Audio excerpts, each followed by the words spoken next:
اللہ تعالیٰ کا بے پناہ احسان ہے کہ مالک الملک نے اپنی یاد کی توفیق اور موقع تھا۔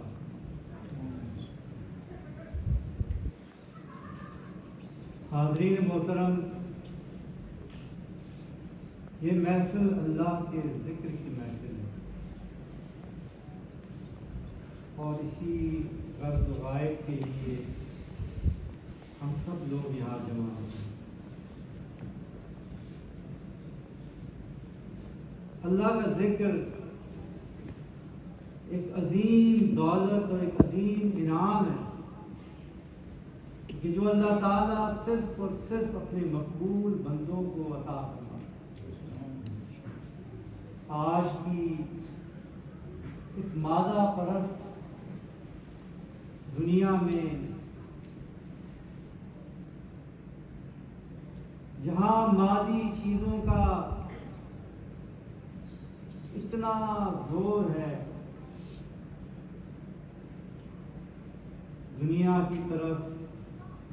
کھینچنے والی اتنی چیزیں ہمارے ارد گرد موجود ہیں، اور اس کے ساتھ ساتھ ہمارا ازلی دشمن شیطان اور ہمارا نفس یہ بھی موجود ہے۔ تو سب سے زیادہ ضرورت جس چیز کی ہے وہ ذکر۔ آقا کریم علیہ الصلوۃ والسلام کی ایک حدیث مبارکہ ہے جس کا مفہوم کچھ اس طرح ہے، اور اس میں سے صرف مختصر میں ایک چیز چنوں گا آپ کو بتانے کے لیے کہ آپ صلی اللہ علیہ وآلہ وسلم نے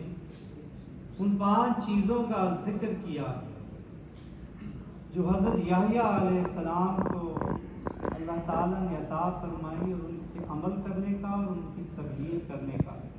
حکم عطا فرمایا۔ ان میں سے ایک چیز ذکر۔ انہوں نے فرمایا کہ کبھی بھی اللہ کا ذکر نہ کرو۔ اس کی مثال انہوں نے اس طرح دی کہ جیسے کوئی انسان کسی بیابان میں یا کسی جنگل میں جا رہا ہو، اس کے پیچھے کوئی جان لیوا چیز مر جائے، کوئی درندے لگ جائیں، اس کی جان کو خطرہ ہو جائے، وہ ان سے بچنا چاہ رہا ہو اور اچانک اسے ایک قلعہ نما مکان نظر آ جائے، قلعہ نظر آ جائے، حصار نظر آ جائے، تو اس کے اندر داخل ہو گئے تو اس کے دروازے کو قفل لگا دے، اور اس قلعے کے اندر اور اس آخری دروازے کے اندر محفوظ ہو جائے۔ اسی طرح اللہ کا ذکر، اللہ کا ذکر انسان کو اسی طرح محفوظ رکھتا ہے، ایک حصار میں رکھتا ہے، نفس کے خلاف بچا کے رکھتا ہے، شیطان کے خلاف بچا کے رکھتا ہے، دنیا کی جو کشش ہے اس سے بچا کے رکھتا ہے،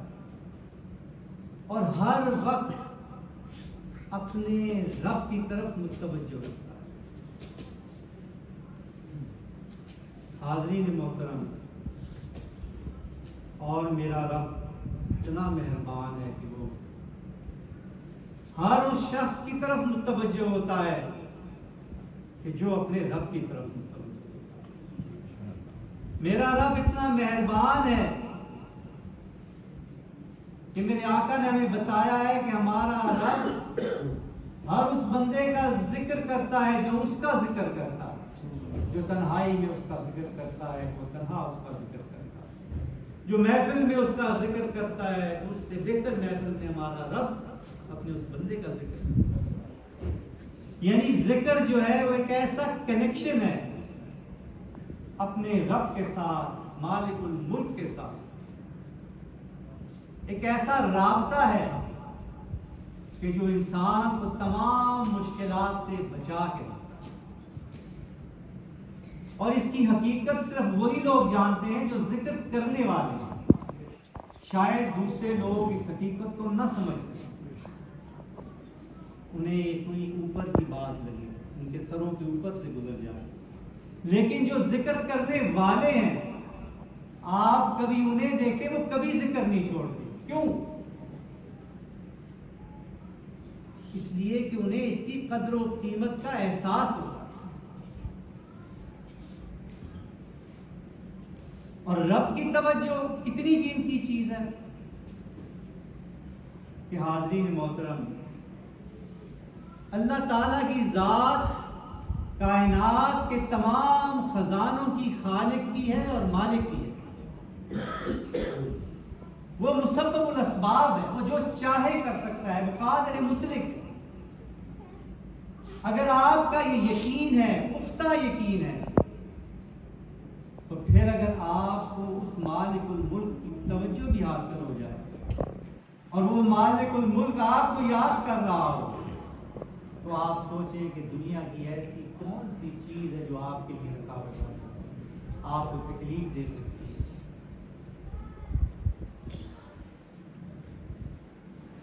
اللہ تعالیٰ کا ذکر انسان کے سینے کو صاف کرتا ہے، اسے نرم کرتا ہے، اسے پاک کرتا ہے، اور پھر ایسے سینوں پہ اللہ تعالیٰ کا انعام ہوتا ہے، اور اللہ تعالیٰ ایسے سینوں میں اپنے حبیب پاک علیہ الصلوۃ والسلام کی نسبت اور عشق ڈال دیتا ہے. یعنی نسبت رسولی جس کا سبق اور پیغام لے کے ہم جگہ جگہ جاتے ہیں، محافل کرتے ہیں، اسے اگر آپ حاصل کرنا چاہتے ہیں تو اس کا سب سے بہترین اور واحد طریقہ اللہ تعالیٰ کا ذکر ہے. کیونکہ اللہ تعالیٰ اپنے محبوب کی محبت اور اس کے عشق، اس کی وابستگی اور اس کی نسبت کو صرف انہی سینوں میں رکھتا ہے جو سینے پاک ہوتے ہیں، جو اس کی قدر و منزلت کو سمجھتے ہیں، جو اس نور کے قابل ہوتے ہیں. اور اس نور کے قابل سینے صرف اور صرف اللہ کے ذکر سے بنتے ہیں، کیونکہ اللہ کا ذکر ہر چیز سے، ہر علائش سے انسان کے سینے کو پاک کر دیتا ہے. عزیزان محترم، ہم موڑا شریف سے جو یہاں آئے ہیں، یہی نسبت رسولی کا پیغام دیتے ہیں. موڑا شریف میں بھی، یہاں انگلستان میں بھی، اور جس جگہ بھی جائیں، جہاں بھی جائیں، اور جو خلفاء بھی ہوں، وہ یہی بات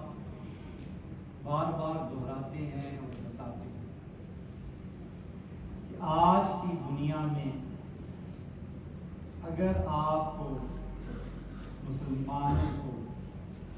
کوئی چیز مصیبت سے بچا سکتی ہے تو وہ ایک ہی چیز ہے، وہ اپنے آقا کریم علیہ الصلوۃ والسلام سے وابستگی اور نسبت. اگر آپ اپنی اس نسبت کو تازہ کریں گے، مضبوط کریں گے، تو کائنات کی کوئی چیز آپ کو نقصان نہیں پہنچا سکتی. کیوں؟ اس لیے کہ نسبت رسولی شجر ایمانی کی جڑ ہے. اگر جڑ مضبوط ہوگی تو شجر بھی توانا رہے گا، تر و تازہ رہے گا. لیکن اگر یہ جڑ ہی کمزور ہو گئی تو پھر یہ دنیا کے حوادث اور حادثے اور یہ چھوٹی چھوٹی باتیں بھی آپ کے شجر ایمانی کو گرا دیں. اس لیے اپنے دل میں آقا کریم علیہ الصلوۃ والسلام کی محبت کو تازہ رکھیں، اس نسبت کی حفاظت کریں. کیونکہ یاد رکھیں کہ اللہ تعالیٰ اپنے محبوب کے سچے غلاموں کو اور اپنے محبوب کے ساتھ حقیقی نسبت رکھنے والے کو کبھی بھی شرمندہ اور رسوا نہیں ہونے دیتا، کبھی بھی مجبور اور محتاج نہیں ہونے دیتا، کبھی بھی کسی بھی مقام پہ تنہا نہیں چھوڑتا، نہ اس دنیا میں اور نہ ہی آخرت میں. اس دنیا بھی اپنے انعامات سے مال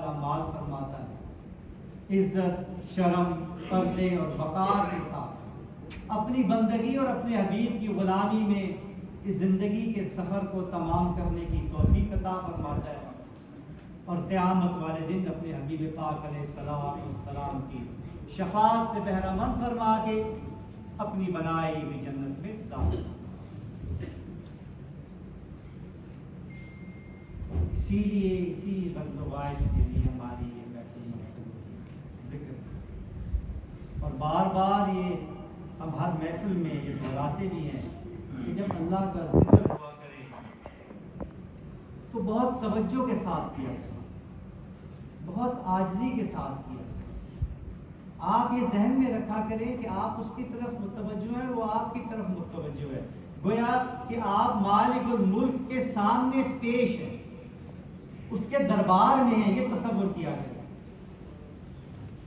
اور اگر یہ بات پیش نظر ہوگی تو جو آداب ذکر ہیں وہ خود بخود آپ کو آ جائیں گے کہ آپ اپنے مالک کے سامنے بیٹھے ہوئے ہیں تو آپ کو کتنا اٹینٹو ہونا چاہیے، کتنا آپ کو متوجہ ہونا چاہیے، کتنے ادب کا خیال رکھنا چاہیے، کتنی عاجزی کرنی چاہیے۔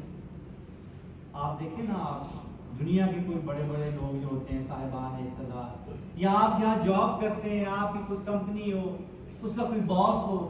اس کے پاس آپ جائیں کسی کام کے لیے، اس کے آفس میں جائیں، اس کے سامنے بیٹھے تو آپ کیا کریں گے؟ کیسے بیٹھیں گے اس کے سامنے؟ توجہ بیٹھیں گے نا اس کی طرف۔ یہ تو نہیں ہوگا کہ آپ بات اس سے کر رہے ہو، کھیل اپنے فون کے ساتھ نہیں ہو،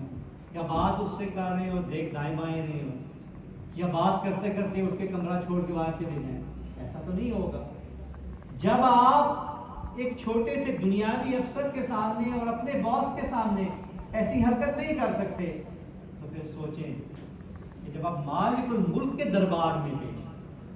اس کی توجہ میں، اس کا ذکر کر رہے ہیں، تو پھر آپ کے کیا آداب۔ مختصر وقت ہوتا ہے عزیزان محترم، لیکن یاد رکھیں میرے آقا کی حدیث کے مطابق جب انسان ذکر کرتا ہے تو شیطان کو تکلیف ہوتی ہے، ایسے تکلیف ہوتی ہے کہ جیسے کسی کی ہڈیاں ٹوٹ رہی ہوں۔ شیطان محفل ذکر سے دور بھاگتا ہے، اور یہ بھی ذہن نشین کر لیں آپ کہ وہ اکیلا بھی دور نہیں بھاگتا، وہ ذکر کرنے والے جو محفل میں بیٹھے ہوئے ان کے دلوں میں وسوسے پیدا کرتا ہے، خیالات پیدا کرتا ہے، خواہ کی تھکاوٹ کا احساس ہوگا۔ بیٹھے بیٹھے 15 منٹ نہیں گزریں گے، بندے کو ایسے پیاس لگے گی، اس کا دل کرے گا اٹھ کے جاؤں میں پانی پیوں ورنہ مر جاؤں گا۔ خواہ کوئی خیال آ جائے گا، فون سننے کا دل کرے گا، کوئی بیل بجے گی اٹھ کے باہر چلا جائے گا، حالانکہ اگر وہ فون نہ سنے، اس کو سائلنٹ پہ رکھے تو کوئی قیامت نہیں آئے گی، 15 منٹ بعد سن لے۔ مختصر وقت ہوتا ہے حاضرین محترم، لیکن اس کی توجہ اور اس کے فیوز و برکات اسی کو حاصل ہوتے ہیں جس میں اللہ تعالیٰ کی خاص کرم نوازی ہوتی ہے، کیونکہ یہ وہ وقت ہوتا ہے جو مختصر ہونے کے باوجود دونوں جہانوں میں، دنیا و آخرت میں فلاح و نجات کا سبب بنتا ہے۔ پھر اس کے بعد جب دعا ہو تو انتہائی عاجزی کے ساتھ دعا کریں۔ رب کی بارگاہ میں جب آپ دعا کیا کریں تو دعا جو ہے وہ خالی الفاظ کا مجموعہ نہیں ہونی چاہیے، یعنی چند رٹی ہوئی دعائیں پڑھ رہے ہیں اور ہاتھ یوں کر رہے ہیں اور دائیں بائیں دیکھ رہے ہیں، یہ دعا نہیں ہے، یہ دعا کی بے ادبی ہے۔ رب سے مانگ رہے ہیں، رب کے سامنے پیش ہیں، رب سے گزارش کر رہے ہیں، رب سے عرض کر رہے ہیں، تو کیا آداب ہونے چاہیے؟ دل اور روح کی گہرائیوں سے جب آپ مانگیں گے تب دعا ہو۔ جب آپ کے الفاظ آپ کی روح کی ترجمانی کر رہے ہوں گے تب اسے آپ دعا کہیں گے، وہ دعا ہوتی ہے جو کبھی رد نہیں ہوتی۔ اسی لیے میرے آقا نے فرمایا کہ اپنی دعاؤں سے غافل نہ ہو، لہذا جب دعا ہو تو مکمل یکسوئی کے ساتھ